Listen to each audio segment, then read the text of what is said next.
work perfectly and finished and drove back to home and then made myself a meal and then I prayed. To be honest, I prayed for, it was a long prayer, it was like 5 minutes prayer. And then I put myself in the bed and that was it. The old man had gone, snoring and everything. And that's it. I had to wake up with the Spirit woke me up my time of prayer in the morning, conversation with him and fellowship. And I woke up and we had some word fellowship with the Holy Spirit and that's it. And I had to prepare something for my family because they were coming back, so they found everything prepared. So that's fine. And that's what I did. And it's an assignment and it's something small, but it is, we thank God. I came. Even patients called me, Daddy, is there anything at home? I said, yeah, everything is done. I had already told her auntie that they shouldn't worry, everything is done. I mean, that's an assignment and that is a ministry, it's a service. So we thank God for that. And clap for the Holy Spirit. So, without wasting time, okay, yes, Rose, come. You going on. Go for it. Praise the Lord. Amen. I was waiting because I always like to go fast on testimony, but I was waiting until this time. Let me be last, because Jesus said, when you go into the house, when the people are on the front, take the back seat, then so that because it could be prepared for guests. So I was waiting, humbling myself.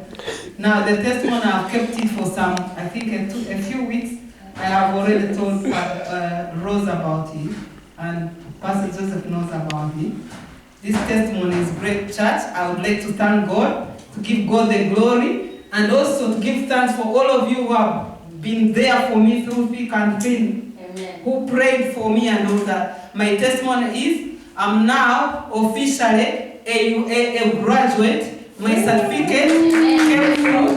Yeah. My certificate came through.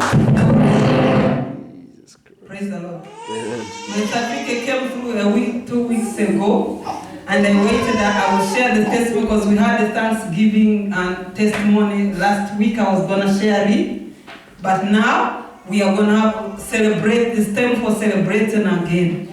Because when I was studying, it was during COVID-19. This course has taken me, actually, it hasn't been easy. Because it has taken me 4 years to complete. But by the grace of God, because for us, when you have responsibility, and you are combining working with the family, with the studies, yes, it is something, but the Lord is good, who has pulled me through. I wrote this on my goals. I had put them in my Bible, but that Bible is the one I left home.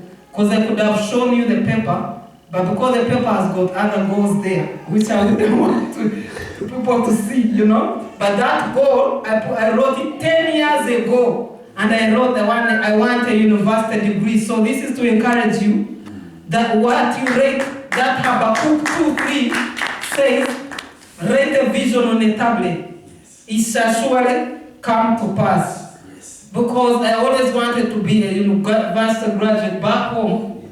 I missed the Makerere by 1 point to go to Makerere University, and I managed to go to Nakawa Business School. It was good as well, and the higher diploma I got, I'm proud of it, but I've always wanted. So at 50 years of age, I have a university degree in my bag. So I give God the glory, and I ask you to join me as I'm going to celebrate on the 20th of November. Yeah, this month. So I will give you all the details in future. Thank you. Hallelujah. Hallelujah. We give God praise for that. She finished the degree at the... Hallelujah. Bow down and worship Him. We bow down and worship Him. Worship Him. Oh, worship Him.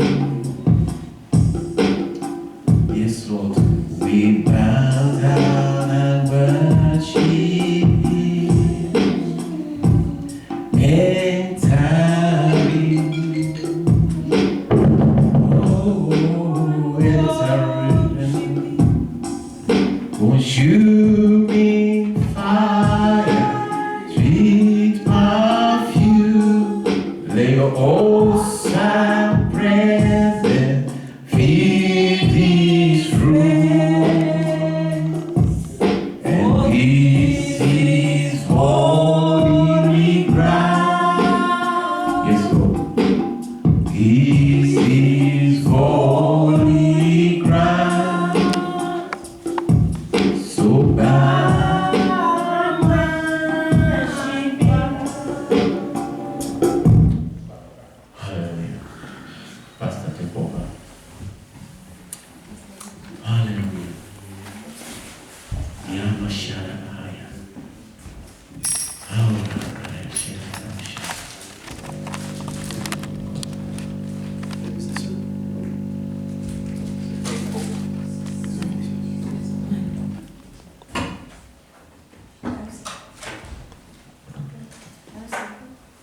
Praise God. Praise God. Before I teach, I think let us set an assignment for ourselves before I go into the thing. Psalms 71, verse 21. If someone can read it out for us. This is, now we are, Psalm 71, verse 21. I just want to give an assignment to ourselves. You see, whenever we come to the presence of God, it's an encounter with God. Don't come empty-headed. Don't come empty-handed. Come with an expectation. An expectation. Psalm 71, verse 21. Okay. You shall increase my greatness. Pardon? Psalms 71 Yes. and 21. Uh-huh. You shall increase my You shall increase my greatness and comfort me from every side. and comfort me on every side. So we're asking God to increase our greatness and comfort us on every side. Amen. To comfort us on every side. And you see, when God has put it in His Word, He can be trusted. He can be trusted. Why? Because we know He's all truthful. We know He's faithful. We know He's all powerful. We know He loves us. He's loving. So we can actually stand up and stand on His promises. Give up everything, knowing that He will come through to what He has promised. So, beloved, today I would like to speak directly to your heart. Some of you may have heard this message before, a little bit, but God has put it on my heart again about something crucial, something to your life, something called habit. Habit. You said you want God to increase your greatness, but the only way to get greatness in your life is for you to cultivate good habits. Now, some experts believe that when you do a specific thing repeatedly, 21 consecutive days, it will become a lifetime habit for you. That's what some experts believe. And it's true because I've tested it. I've started something and I've done it 21 times, and indeed, now I just get up automatically and do it. You are what your habits make you. Champions become champions by maintaining a discipline until it becomes a habit, a daily routine in their lives. David said in Psalms 55 verse 17, evening and morning and at noon will I pray and cry aloud, and He shall hear my voice. That was a habit. See habit as a gift from God. A habit is any action or any behavior or any conduct that you do over and over again. It may be a bad habit like smoking, or it may be a good habit like brushing your teeth or praising God when you're in a problem. Like our earlier speaker said, this means anything you do twice becomes easier. It's God's way of helping you succeed. Now, great men have great habits. We ask in Psalm 71:21 for greatness. So you want greatness? Create great habits. Great men have great habits. Daily habits. That's what separates them from the common folk, from ordinary folk. So, begin a good habit today. Begin a good habit today. Make a change in something you do every day. You will never really change your life until you change something you do daily. Examples. Decide to make your bed immediately upon rising. Use a highlighter pen to mark your Bible each day. Hang up your clothes. You know, small habits, but they make you what you are. Make a daily to-do list each morning. Limit each phone call to 5 minutes, so you don't talk forever. Yeah.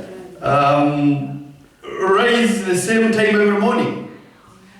Go to bed the same time every day, every night. Keep an idea notebook next to you, so that every time an idea comes, write it down. Write at least one sentence in your daily diary.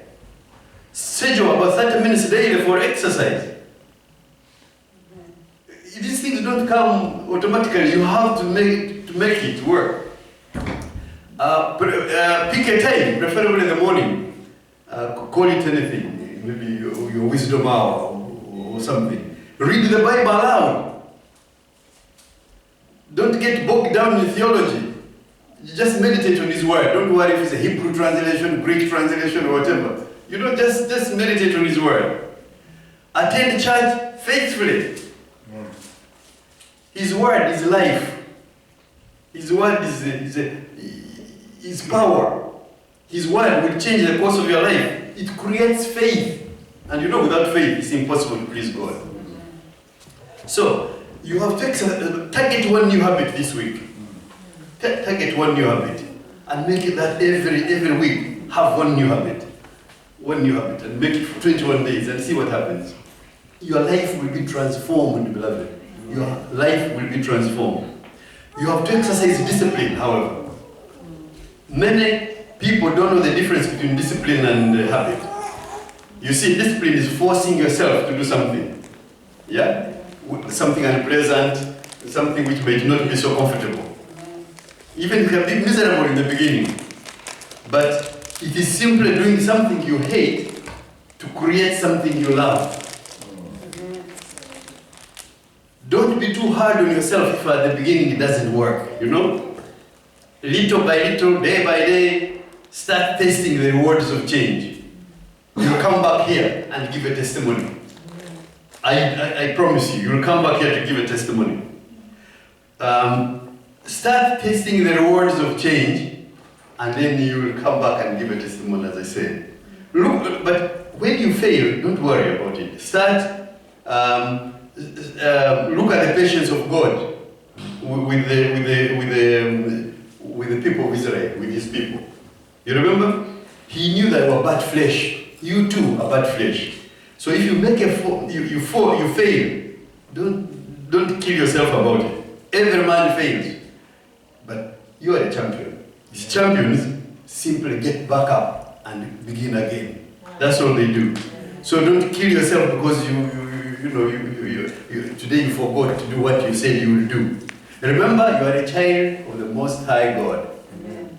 Remember, you are a child of the Most High God. So when something touches me, I just look at myself. So I'm a prince. Yeah. Captivity is unnatural to me and to you. So learn to hate the chains of any habit that enslaves you. You see, when drug addicts and alcoholics may enjoy the taste of sin, they hate the torments that come. Amen. They hate the torment.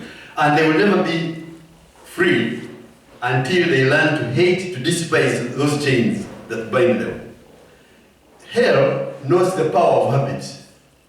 And that's why he uses a habit to be the greatest weapon it has in destroying your life. You do it daily without knowing, and slowly it becomes you. You see, you are your habits. That's why it's so important. This is probably the most important sermon I will ever give. It's very important. If you can change your habits, you will change your life. Amen. I pray that the Lord God breaks any chains that may be binding you. Now, beloved, I pray that I'm not in the way of the word of the Lord. I pray that you people may hear the voice of the Lord directly. Just forget about me. Think, and I will be using the Bible throughout. I'll just say a few words, and I will always quote the Bible.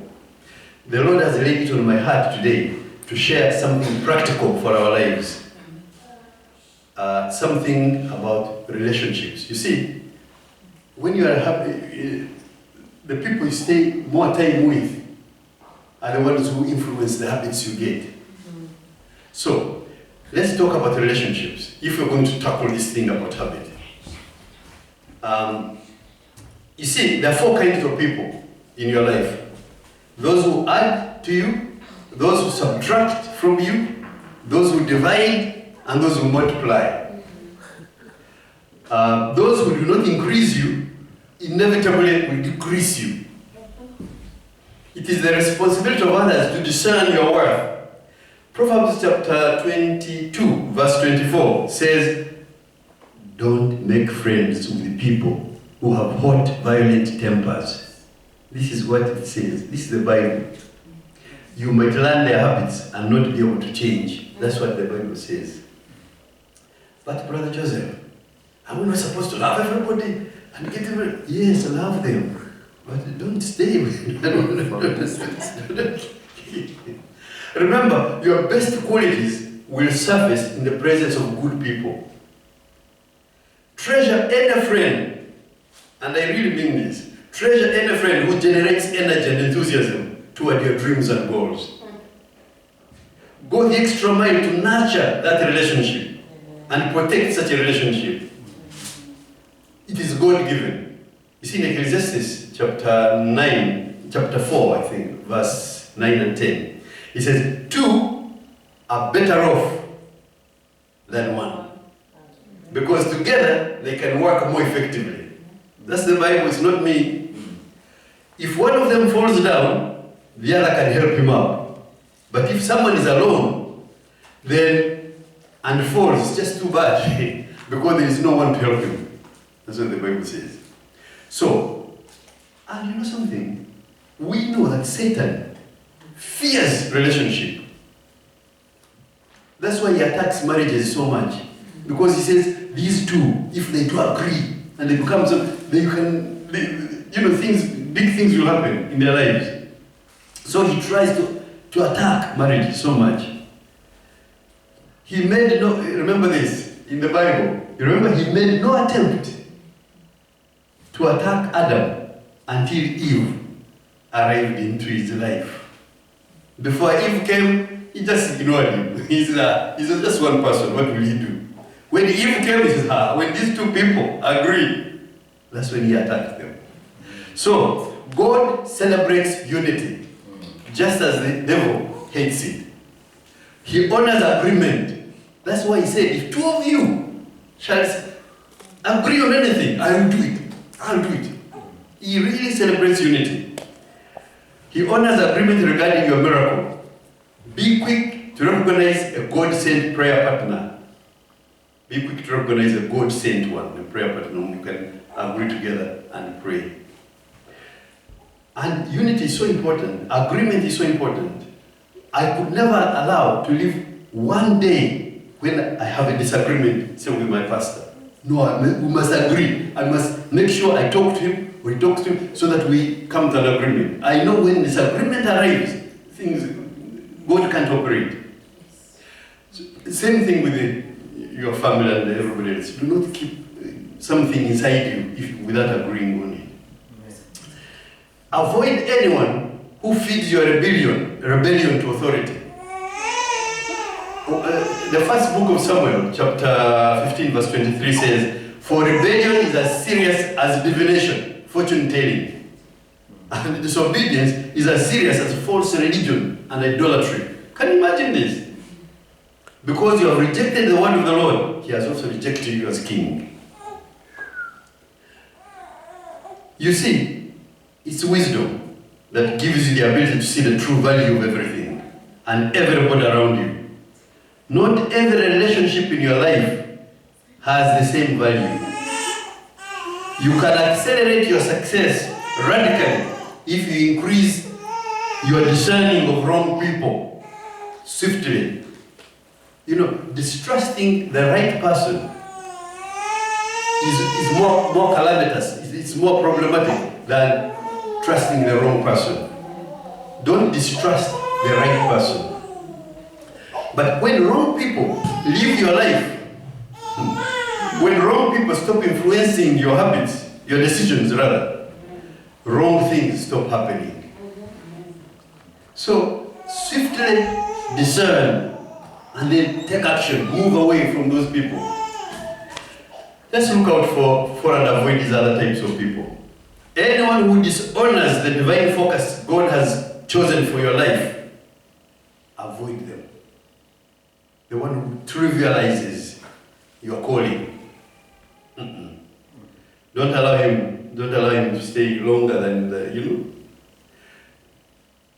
For example, I salute you. No. He knows I'm supposed to preach today. So in the morning he said, you remember, you must spend the hour, the hour with the Holy Spirit before you come to minister. Oh, I said, are you ready? Are you? So she respects my calling. Yes. She respects my calling. She doesn't trivialize it. I love her for that. One night, Joseph dreamed a dream, and he told it to his brothers, and they hated him. You see, he had a dream that you're going to be a leader and all this, and instead they hated him. So avoid people like that who don't like your dreams. God has given you a dream, God has given you a calling, and they trivialize it, they hate you for it. Avoid them. John chapter 7 verse 1 says, after this, Jesus walked from place to place in Galilee, for he would not walk in Judea. Why? Because the Jews were seeking to kill him. Because the Jews were against the reason he had come to this earth. He avoided them. Do not make it a habit. Another thing, do not make it a habit to spend your precious time with another wrong time. Which one is this? Anyone who feeds your doubts. Matthew chapter 14 verse 31 says,